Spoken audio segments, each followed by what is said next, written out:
success strategy. So thank you so much.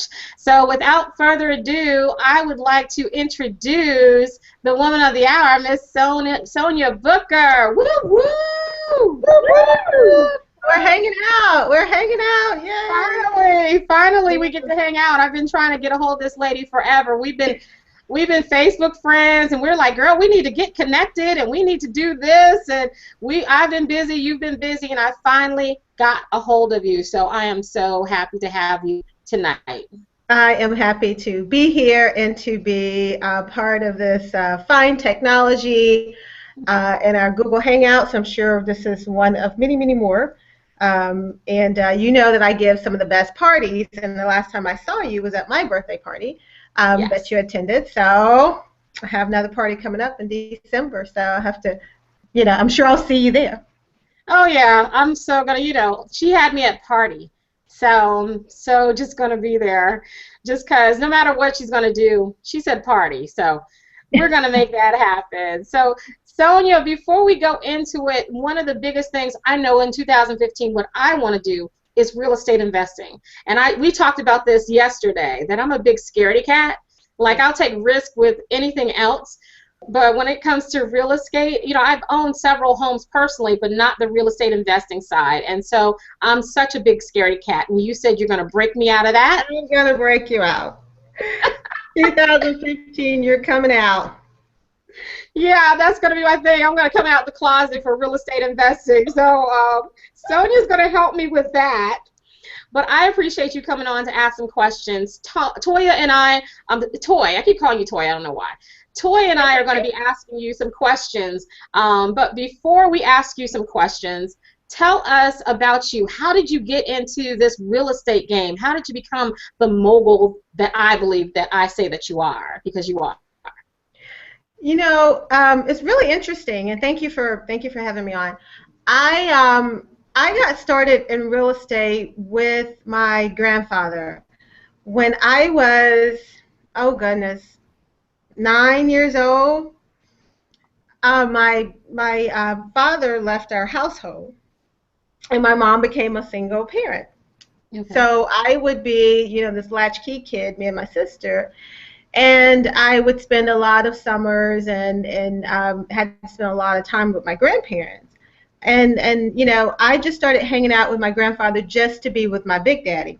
I had gotten my grandmother's routine down. We would, get up in the morning. We would, do some crocheting. We would, shell peas, do all the stuff you do in the country, as we call it. I am from Mississippi. And then after I finished hanging out with her, it was time to do, watch Young and the Restless, All My Children Want Life to Live. And then, after we did all that, I went and said, well, what's Granddad up to? And then I started hanging out with him and start packing the trucks and getting ready to do his, we did what was called peddling in the South, and he would go out and sell the produce that we grew there. And so being with him, and then on the first of the month, we would go out and do our rental route. So he had several rental properties, and I'm just hanging with my granddad. I'm just having a good time. And all this while, I'm learning and understanding that we left this house with a bucket of peas, and we came back with a lot of money. Mm-hmm. It didn't take me very long to say, this is, I like this. He would give me my part for helping out. And for just days and days on end, he would always talk about real estate, and we still own several acres and a lot of land in Mississippi. And he would just talk about how wealthy you were with land, and he would say stuff like, "He who owns the land calls the shots." And by that time I'm 12, and I'm like, what is he talking about? I don't know what he's talking about. But as I got older, he really pushed me into entrepreneurship. I started my first job, and he said, haven't you got enough experience? And I said, I like this job. This is a good job. What are you talking about? But he really stayed on me, and I was glad that he did. I didn't see it at the time, but he really by staying on me and making me think about the things that I wanted to do was real important, and just being with him and understanding land and the value. I worked in our construction company. We had a construction business. In the summer, I would work, and my job was to drive the truck so they can load the bricks, and I would be in the hot sun and Mississippi. But I just loved every aspect. I can build a house from top to bottom. So when I started doing real estate, I understood my own renovations. If a contractor pissed me off, I could finish it myself, or at least I knew what to expect and how much I should expect to pay for something. So all of that knowledge growing up early, just thinking I was just having a normal childhood, was not necessarily normal at all. So then as I moved to Atlanta, I did what I think most real estate investors do, and that is I started investing while I had another business. I had an insurance agency that I ran for about 5 years, and I ended up selling that business. But the year before I sold it, I started investing in real estate with a partner. And it was a really great partnership. And in my book and when I speak, I talk a lot about partnering, because I think that's a way for women especially to get their feet wet and to get into real estate and have that other, not just an accountability partner, but that person who can help you kind of mitigate the risk. They can be a person who has more time than you, or they could be a person that has credit and you don't have credit, or have money and you don't have down payment. So it's different ways and various ways why I think partnering works very well. And I have coached several women that have come together and did this, and they have been very successful. They'll do 2 or 3 deals together, and then they'll branch off and start doing their own deals. But it's a great way to get started, and I did that myself. Started by partner, and my partner would do all the renovation work. I would go out and purchase a property, use my money for down payment, and so I understood my role, he understood his role, and it worked, and we did transaction after transaction that way. And then when I sold my business, I went full-time into real estate, doing real estate investing and development, and just love real estate. And I'm sure we may later get to talk about Herman Russell, who was my mentor, who recently passed on this past Saturday. Mm-hmm. So I always say that I went from my grandfather, who passed about 2 years before I met Mr. Russell, so I went from my grandfather to Mr. Russell. So I've had just wonderful mentors continuing to help me and guide me through. And I now, and after writing books about what I do, because people are always asking, how do you get started? How do you invest? And I had, I started a lot like I tell people to start. I mean, by partnering. I would hold seminars in my living room, and that had to be like 20 years ago. And I always would buy properties, and I would stay in them. I would fix them up. I would renovate them. Then I would sell them. Then I would move. At one point, I had moved like 13 times in a 10-year period of time, because, that's just what I did. Right. Yeah, and so it's several ways, and that's the good part. It's several ways that you can get involved, and you can start building your wealth with real estate. And that's why I really like the numbers. I like real estate because it's a tangible product. So you can invest in paper, you can invest in a business, and all that's really great, and you should diversify. But when you invest in real estate, you have a tangible asset there.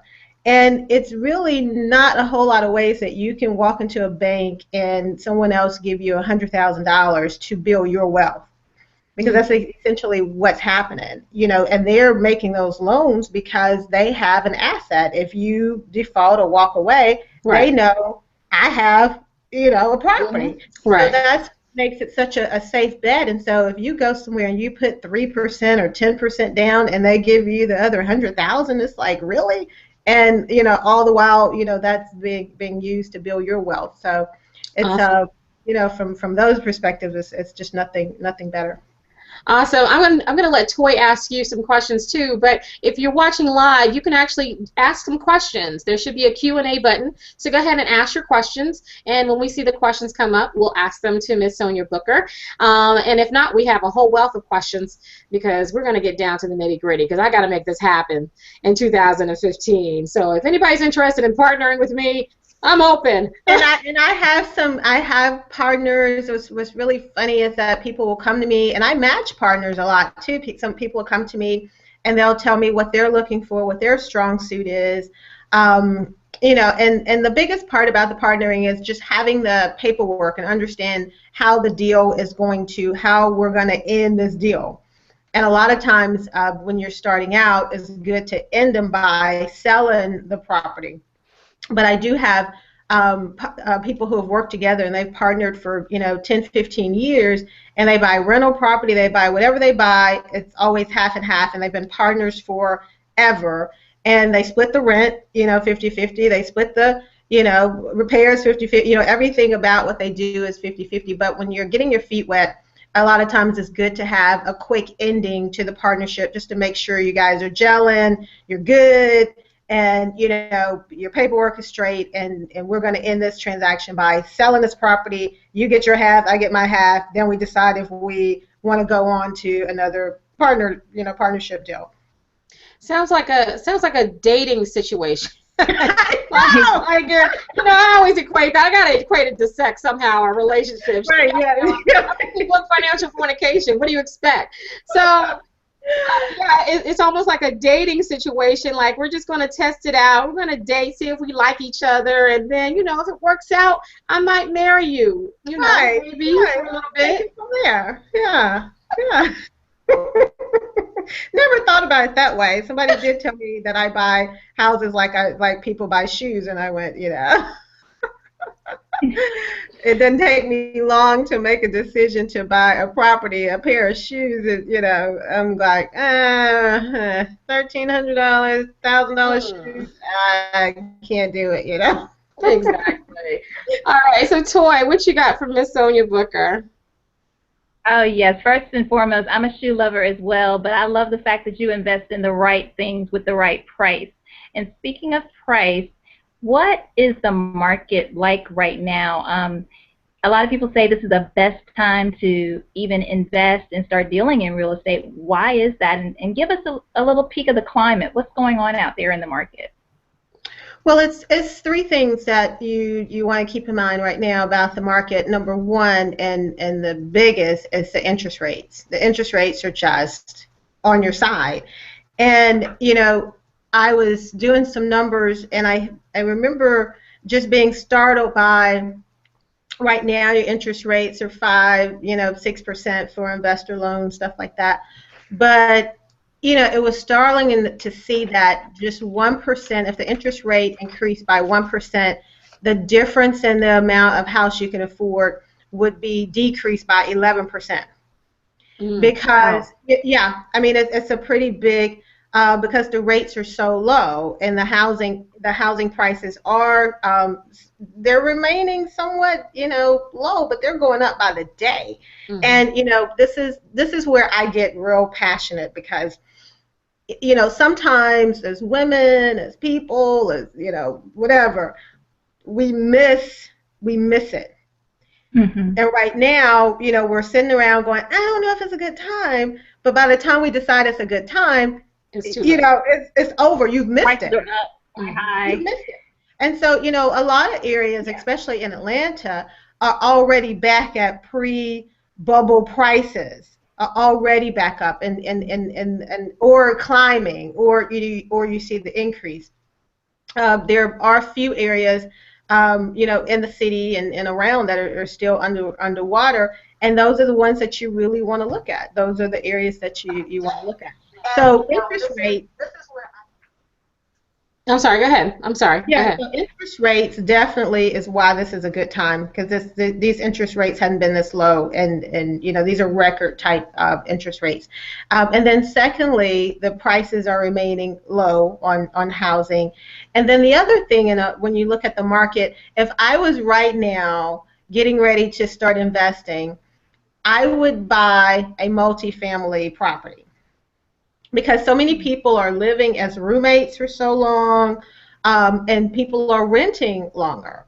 And so, and a lot of people don't think that they can afford to buy. And so right now, looking for multi-property units, meaning, if you could find something that has a basement built out, you have a upper level built out, people are taking these and making them into 2-3 family homes and getting, major rental income, from them. Awesome. Thank you so much. That's great. That's great advice. I mean, and we appreciate you because the expertise that you bring to the platform is very rare, because a lot of people think they know, but they haven't really been out there. And you've been in the trenches, and I love it. We appreciate you so much here. Yeah, I have literally been in the trenches. A lot of people find it hard when I do my seminars, and I have on my pantsuit or something, and I say I used to be a bird dog.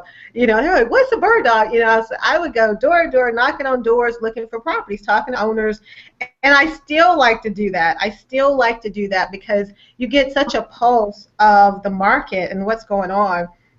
And that's how you make your phone ring, when people know you're out there and you're a serious investor. And I would just do bird dogs, which is almost like wholesaling, because I could get so many properties that I couldn't even buy all that I could get. So I would have to sell them off to other investors and stuff. So, people always knew I had, properties, and people still send me really good deals. So I am a good resource, and I am very blessed and fortunate. And I think the part that for me is, what I know this is my ministry is because I hold no information. So I think everything that I learn and everything I do is meant to be shared. And I feel a bigger sense of obligation now that my mentor has passed. And once I got over the shock of, the heartbreak, the shock, then I went into, what didn't I learn? What did I forget to ask? Right. Or what, because he was always there, and you could just pick up the phone. Well, what do you think about this transaction? You would say, Sonia, you know what to do, but it's like you still like to hear, from the master that you're on the right track. Right. And so, he's like, you got this, so I feel even more a sense of getting this information out, because when you look at what he's left in his legacy with the real estate and the wealth building, when you talk about generational wealth building, which is really what I'm about. I just like real estate is a good way of doing it, but there are other ways of doing it. But leaving that legacy is important, that you don't just come here and you build some wealth and you leave and and it ends with you. You want to build a legacy that lives beyond you, and that's what he was able to do, and it's just so admirable to see that. Especially done by African American that way. Mm-hmm. Awesome. So, Tara, I have a question for you, Sonia. What about those individuals that want to get into real estate investing? They're cash poor with colorful credit. So okay, define colorful. Good credit is colorful. Black and blue, a little beat up.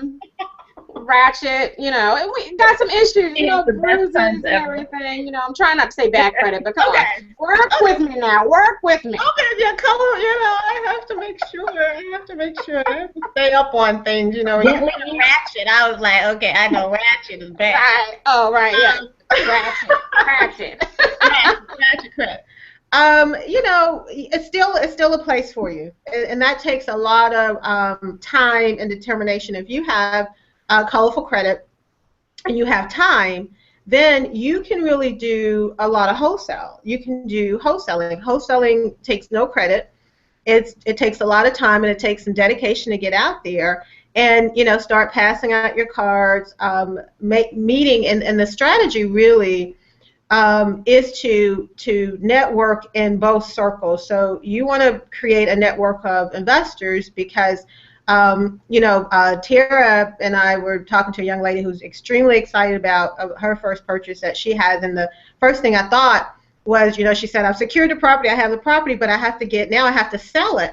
Well, really, the way that you approach these deals is you want them sold before you're even buying them.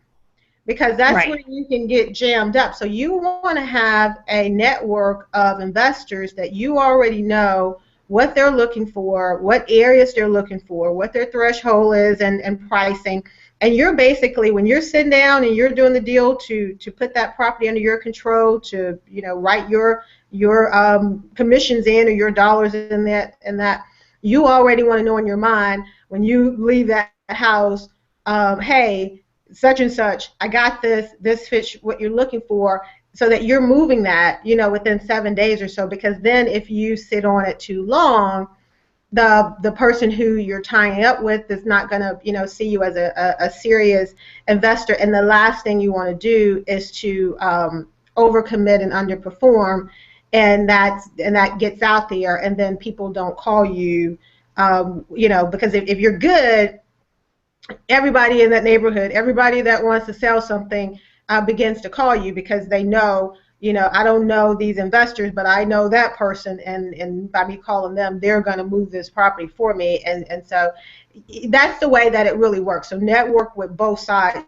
You want to be out there, you want to be knocking on doors, you want to be looking at pre-foreclosure lists, you want to understand what's going on in the marketplace, but you also want to be networking with investors that don't have colorful credit, that have cash and ready to go, or have loans that are set up and ready to go, so that you can move those properties fast. Awesome, awesome. Tara fell by the wayside a little bit, but I'm sure she's going to be right back. So the good thing is I did have another question for you. I have a friend that actually wants to get involved in real estate. He knows a lot about it in general, but he likes to flip houses. He likes to do a lot of home improvement. What would you recommend for those who have a general knowledge of the industry but actually want to start doing more in terms of putting people in houses, flipping the houses, buying them, flipping them, and all that kind of great stuff? Well, the best way to do it is to get your money part lined up first, whether that's going to be a bank, a private bank, or a hard money lender. Whichever way is you're going to be using your financing, because what happens is when you start to buy, one or two properties, especially if you're using traditional financing, you're going to take a hit on your credit. And that's why I encourage people, when they start doing what I call traditional investing, they have 10, 20% down, and they have reserves, and they have, the sustainability to just go out and make a purchase. So I always suggest that they line up, that they get their credit as high as they can. I've met people who, have a 680 credit score, and it's just minor things they need to do to get it to a 720 or 730. You want to be as solid as you can, because as you start buying property, at first, the bank is going to look at it going, okay, well, we got to see how well he can handle this debt. So, you take a little hit, and then after you start making the payments, they see, okay, they got this, they can do this. And so that's the strategy, to know where your financing is going to come from before you get started, and then that way you're asking those questions to make sure that the person who you're working with know what your plan is. If you're sitting there saying, I want to buy 4 houses this year, then they need to understand that, so that they know when you go back to the table, they don't say, oh, well, we can only do 1 for you a year or whatever. So, having those conversations and knowing where that financing is going to come from up front is very important. Awesome. Tara, I'm glad you're back with us. So I was just asking her about a situation where a friend of mine was talking about getting involved in flipping houses, and so she was giving some really awesome advice about that. So were there any other questions that you had for her too? How easy is it, Sonia, to get started? Like, for someone that is fresh out, what type of resources, where should they go other than buy your book, Real Estate Mogul, which is on my website? So definitely get the book. I have my book. But what are some other resources that are out there to help people get their foot wet and get in the game? I want to talk from a perspective of, you're not in Atlanta. You're, if you're in Detroit, you're having a ball, because Detroit's a great place to be buying property right now, and Cleveland, and I mean, it's just a lot of good markets right now. So I don't want to limit it to Atlanta. What I would do if I was wanting to get started, and this is what I did. I read everything I got my hands on. And that's what really prompted me to write the book that I wrote, because I said it really wasn't a comprehensive guide, kind of step-by-step handbook out there. So, you know, and I've read everything. I read all the real estate investing books. And so that's number one, you know, arm yourself with information, because you can't go out and do this haphazardly. I'm a believer that, you know, before the real estate debacle, I really feel that probably 10% of the people who were affected by the industry did not have to be affected. They were affected because they didn't have the information, and they made decisions about things that they didn't know that they were doing. They were just kind of caught up in the whole, you know, what people were doing, and didn't know they had adjustable rate mortgages, didn't know they had balloon payments, you know, just all this stuff that they did not understand about what they were doing. So I am a real advocate that you have got to arm and educate yourself, and not depend on any agent, anybody telling you what you should be doing. You have enough information that you can just validate. All they're doing is validating what you already know. So read and arm yourself. There's tons of stuff on the internet, but I tell you, one of the reasons why I started doing my Sonia Booker TV is because I'm a HGTV junkie. And I love to watch properties, to watch, you know, flipping out, you know, buy, you know, just all of them. And I thought, I was sitting there one day and I thought, you know, this is really crazy, because they're painting these pictures as if this stuff is just happening, and they're getting people all excited thinking, oh, I bought this property for $50,000, you know, we came in, we put 20 in it, and I sold it for, you know, $150,000, whoa, $80,000, you know, and, you know, without showing the pitfalls.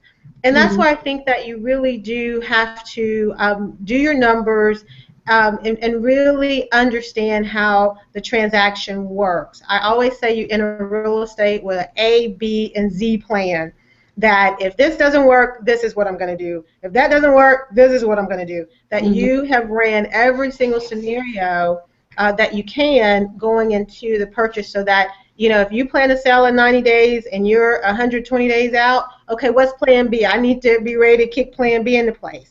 Because now, when I only know what I thought I knew, now I'm sitting there with holding the bag, and I don't have a way out.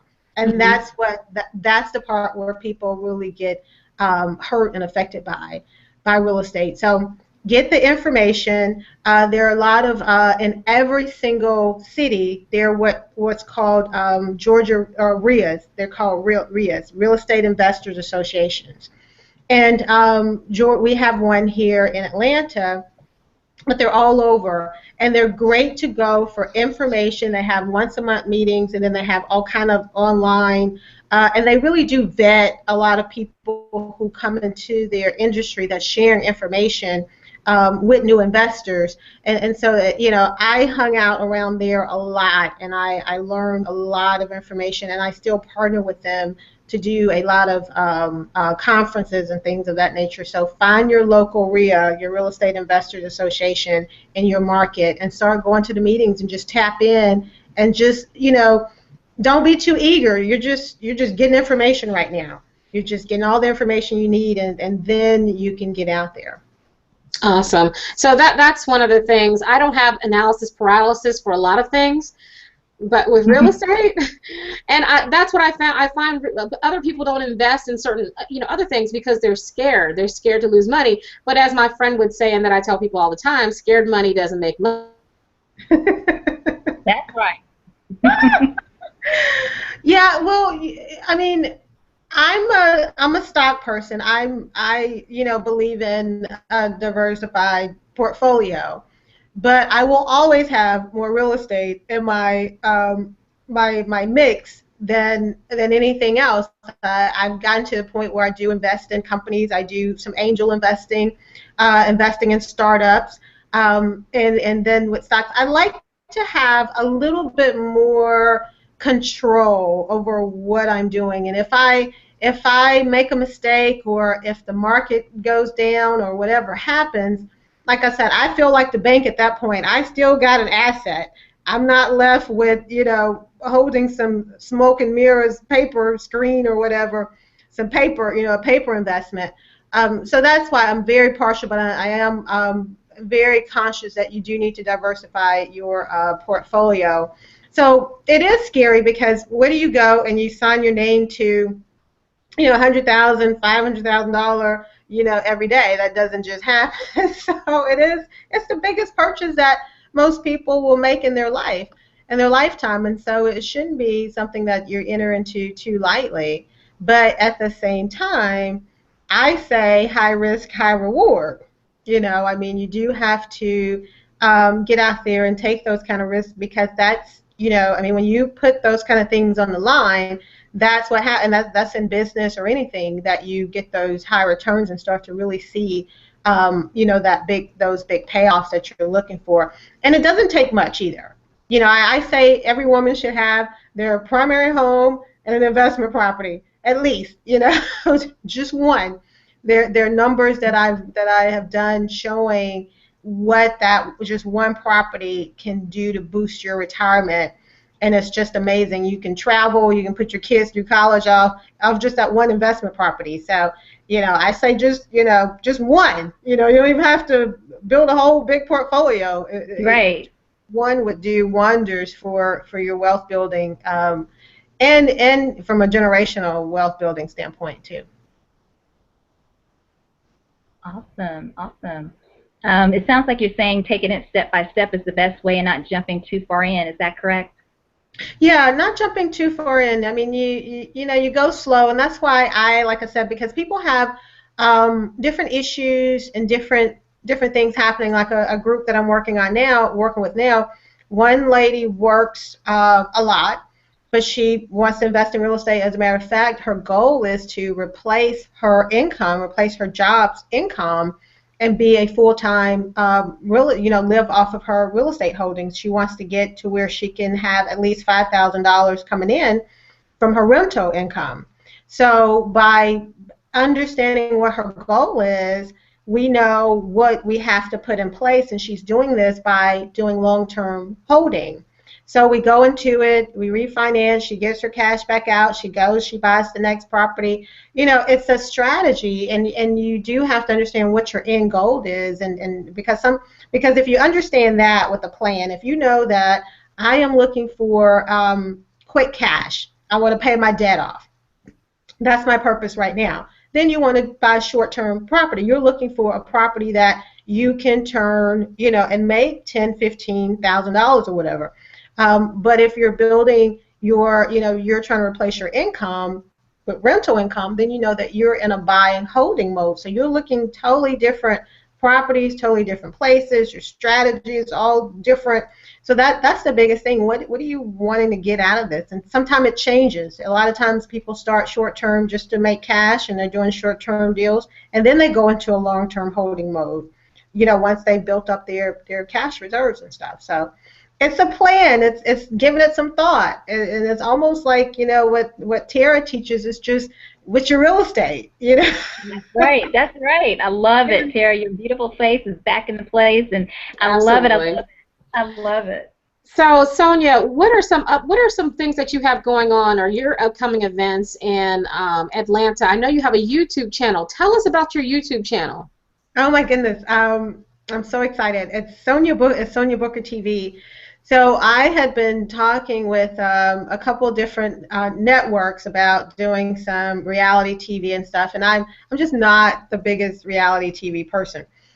So I said I'm going to start my own TV show, and because I wanted it to be just a show about building your wealth, and that's everything from credit, bringing people in, talking about credit. I don't claim to be a credit surgeon or expert or anything like that, but it's a big part of your wealth. You can't go through your life and having colorful credit, because now you're paying too much for everything. Right. So something as simple as understanding why you need to fix your credit, so that you can get more favorable loans, you are not overpaying, because now that's more money you have to pay for, you know, the things investing in your future. So it talks about very simple everyday things that, you know, it's a story on there about $5 and a cup of coffee. So $5 a day being $1,800 in a year. You know, the stuff that we do that we just don't think about. And so it makes you, because I believe that wealth building is a lifestyle. It's a choice, you know, it's a choice that you make every day by day, dollar by dollar, to build your wealth. So that decision that you're not making to do something else with $20, you know, how can you repurpose that money and do something that builds your future with it? And most of the time it's just by thinking about it. That's all it is just by thinking and understanding the numbers and what the effect is. We have a good friend in common, and you know, when I was, you know, I said, well, what some of the things that you can change to start building your wealth for your future? And, you know, she's like, I like TV, I have Netflix, I have Hulu, I go to the movies, and I, you know, have premium cable. And so it's like, you know, she obviously hasn't talked to me yet. You know, I'm like, I get it, but you're $300 into just TV watching and entertainment. And, you know, and she, you know, for a couple months, like, I'm not giving up any of my, you know. And then, you know, she started thinking about it, and she said, well, you know, I am self-employed, and, you know, I do have to retire one day, and I'm pretty much all I have. So if I don't start building and having something, you know, put up and living just in the moment and in the day. And so by the time we finished talking, and it wasn't, you know, me saying anything of just some rational discussion. And she came back and said, you know, instead of paying $300, now I pay $100. I've gotten Zulu, and I cut this out and I cut that. And so now I'm putting $200 somewhere else. You know, that's helping to do something for my future. And so a lot of it is just real basic. You know, I start out talking about holiday shopping and not having a holiday budget. You know, it's just, you know, some of the stuff just blows your mind. Like 90% of people are still paying off holiday debt from last Christmas on your credit card. It's like, really, you know, and you're gearing up to go back. I want to share a story, as long as the internet stays up for me. But I want to share a story, because I was that lender that made it so that I would put you in debt for 10 months of the year, and then make you believe that you needed to get another holiday loan to be in debt for another 10 months. So, and that's what I did. I was very good at selling people loans. And that is what we do as financial institutions.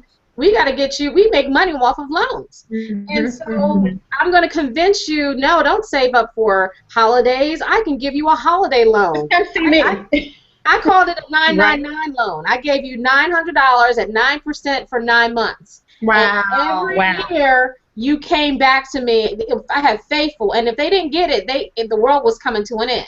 Wow. Oh my goodness. And so now I'm on the other side of the world. I have repented, turned from my wicked ways, and become mad of money. And educating people. At one time you created the pitfalls. Now you're trying to keep people out of the pitfalls. But I'm trying to teach them the game that I played as a lending. I was a VP of lending. So my job was to come up with unique ways to make you believe that you needed to borrow money. Whether health, I had lifestyle loans. You wanted plastic surgery, girl, I got you. Oh, wow! Everything you can think of to get people to borrow money. That is amazing. And then I'm trying to keep them from borrowing. I know. Don't do it. Don't do it. Isn't that amazing? And then I was on a call last night, and then with some tax accountants, and they said, you know, and Sonia, the other part is, you know, they go to Walmart and they're in there. He said, I sit in Walmart and get, you know, half of my customers, because now I'm saying, let me do your tax return so you can get a quick return. So they spend this money, and, you know, he's like, they're really thinking that they're going to pay off all of this holiday shopping with their tax refund. And then when the tax refund comes, they're just gonna buy a whole bunch of other stuff. And the lie that everyone chooses to believe is that it's a refund. It is not. I mean, well, if you think about a refund means that you gave it away and now they have to give it back to you. That's why they call it a refund. And that's why they call it a refund. It is an interest-free loan that we gave to the government. Why would I give it to the government when I can put it towards real estate? When I can put it towards something else? That's right. Yeah. And so it's really amazing how quickly we can kind of snap into place. A lot of people are not in as bad a shape as they think. It's just when they start thinking about it differently. You know, I've been in debt, and I've got myself out of debt in, you know, a couple year period of time. Because, you know, for me, being in debt was just daunting, because here I was living in the present and still dealing with stuff from my future, you know, from my past. You know, my potato chip story, you know, I am a person on a job, making a good income, still paying off, you know, my BP credit card from road trips that I don't even remember where I went. You know, back in college, you know, buying chips and, you know, gas and, you know, everything that go on a trip, and then, you know, 5 years later, still paying for it, you know. Wow, that's a perspective. I'm still paying for the chips in college. Where did I go? I'm out of college. Like, and that changed my whole, I was like, when I get out of this, you do not have to worry about me, you know, getting in debt, you know. So, that's so awesome. It's the perspective. But I love what you said about how about wealth, and as well as women's wealth, is a choice. Yes. It's you choose women's wealth. You choose wealth. And when you choose wealth, you make different decisions. You make better decisions. Yeah. And I love what you said about repurposing. It's not that you're keeping stuff away from yourself. You're just repurposing the money. So instead of it going to cable, you're now putting it towards something that's going to improve your lifestyle. That's right. Repurpose. So that's the kind of stuff we talk about on the show, and, you know, I got to have you on and have some dialogue, but it's questions. People send me questions that I answer. And, you know, I just think, you know, I have a document called 7 Basic Truths of Wealth Building. You know, it's credit, it's multiple streams of income. It's, you know, I mean, you know, because people always say, no matter what I do, oh, build your wealth. How am I going to build my wealth and I'm living on paycheck to paycheck, or I live on everything I have? I'm like, well, either we got to, like, find some money, you know, cut back, or we got to create some more money. So it's only a couple ways, you know, and so, you know, I say create money.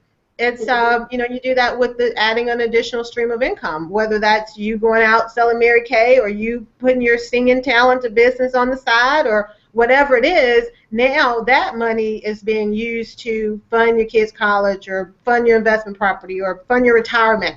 You know, now you have created another stream of income to do something else with it. Awesome. So tell me some of the events. You have some events that are coming up for this year. You have a party coming up. Can't wait. And you also have some things coming up.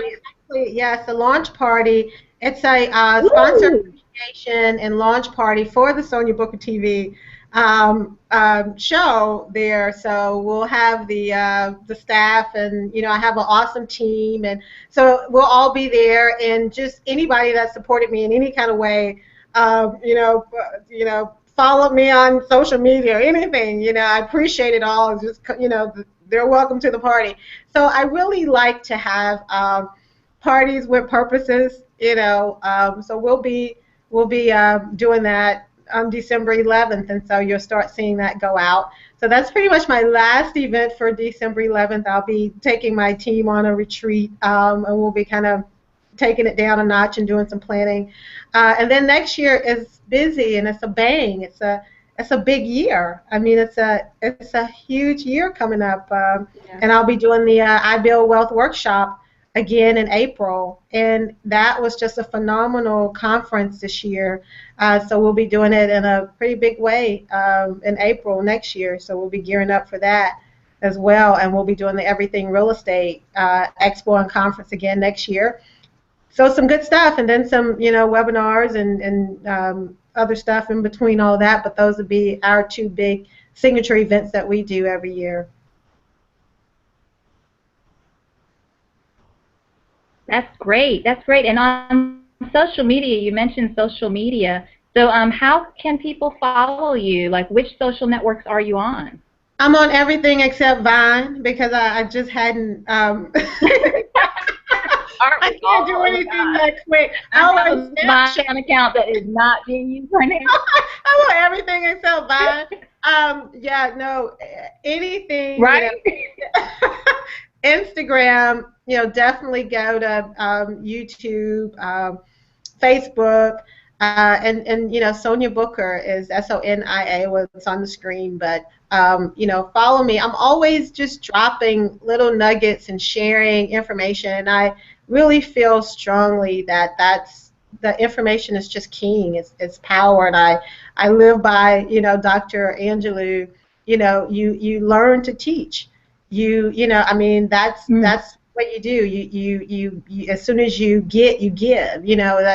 That's just how I've been, and so sometimes I didn't understand it, but I remember God telling me to write a book, and I'm like going, I don't know how to write a book, and then now that I'm writing scripts, and I'm writing blogs, and I'm writing and it's just full of content that and I have the joy for sharing that information, because I really feel like I've been very blessed, and the information I have, I've had great mentors and great people in my life, and it's not just meant for me to keep it, it's meant for me to share it. So that's what I'm on a mission to do. It's a wealth movement that I'm creating, a wealth building movement.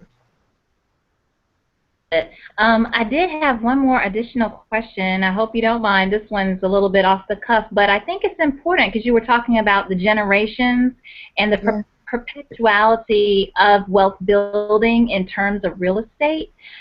For those who are either have inherited land with, like, as in a house, but it maybe needs renovating, do you think it's better to tear it down, rebuild, especially if it's really old, or is it better to renovate, renew, refurbish? We use that word a lot tonight. So what advice would you have for those who are either in the process of inheriting or have inherited land, a house?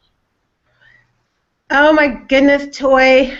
That's such a hard question, because it depends on the property, because for me, I love older houses. It is nothing like an older house. Wouldn't tear it down to save my life, because it's the core and the shell. They don't make them like that, and so you can pretty much do what's called gutting it out. When you take all the walls out, and you take everything out and you start that.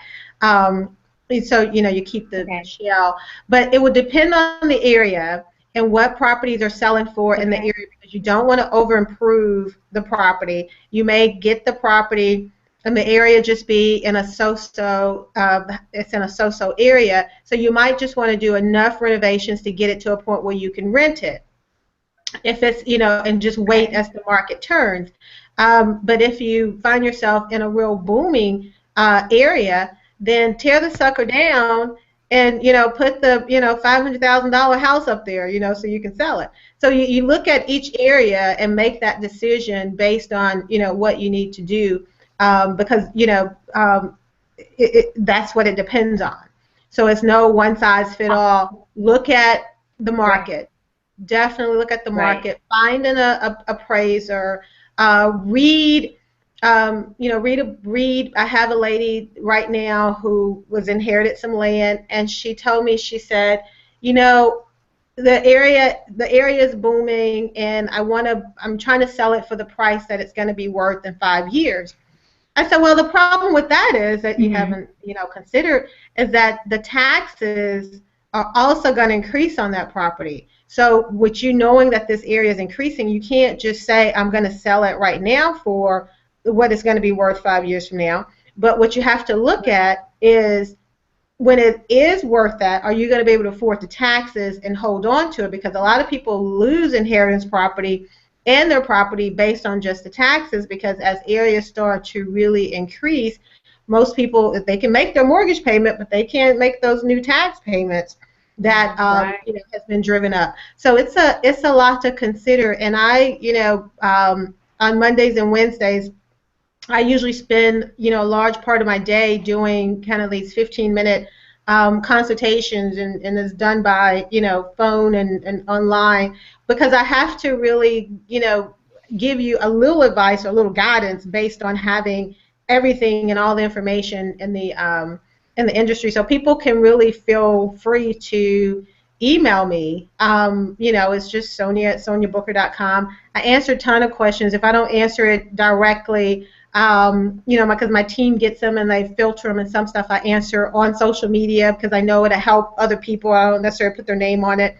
And then some people, I do some consultations with them.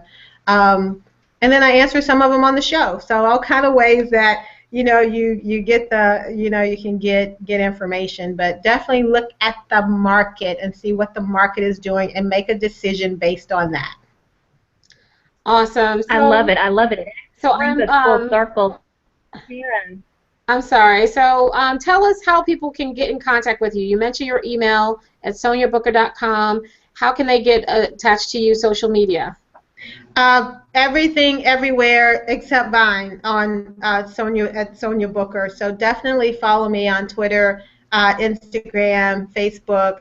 I have 2 Facebook pages. I call one of them my fun Facebook, and then the other one is my business Facebook, where where you where you get the real deal information.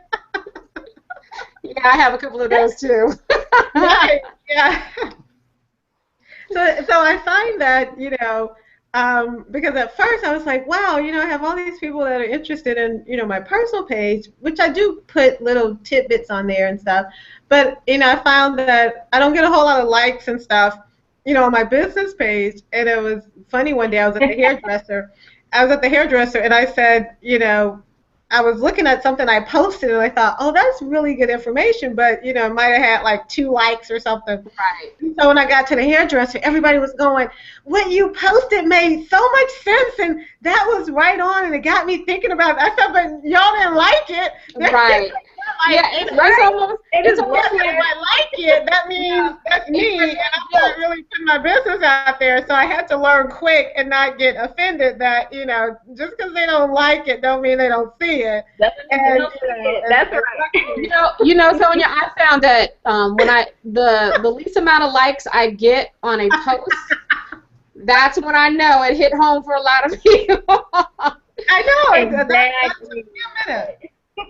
Yeah, Toy, I know you see the same thing. You might put something so compelling, and then nobody likes it because you stepped on everybody. It's like being in church, and the pastor says something, and then everybody's quiet. Everybody's quiet. Everybody looking straight. Everybody looking all over the place. Right. That's how you know he's stepping on some people's toes. Real close. Oh boy, it's in my backyard now. Yeah. Exactly. So thank you so much, Sonia, for sharing your tidbits. That was so awesome. I'm gonna have to have you on 2015. Yeah. I know you're busy, but I'm gonna find a way to get you. I would love to, and we can. You know what? We can do we're gonna do a little case study based on you. It's gonna be your story.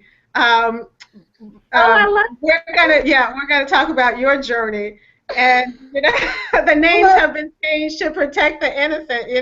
But I'm scared. Like, she wants to do my story. Y'all gonna see how big of a scaredy cat I really am. Yeah, so that'll be fun. We'll have to do that and chronicle it and follow it. I tell you, look, if I do it, y'all can do it. Everybody can do it, right? Everybody. So good. Yeah, that gives me fuel. I'm gonna make a believer out of Tara, and then we'll come back and talk about it. Look, I'm really gonna be mad at money then. Don't get me excited about making money in real estate. Okay.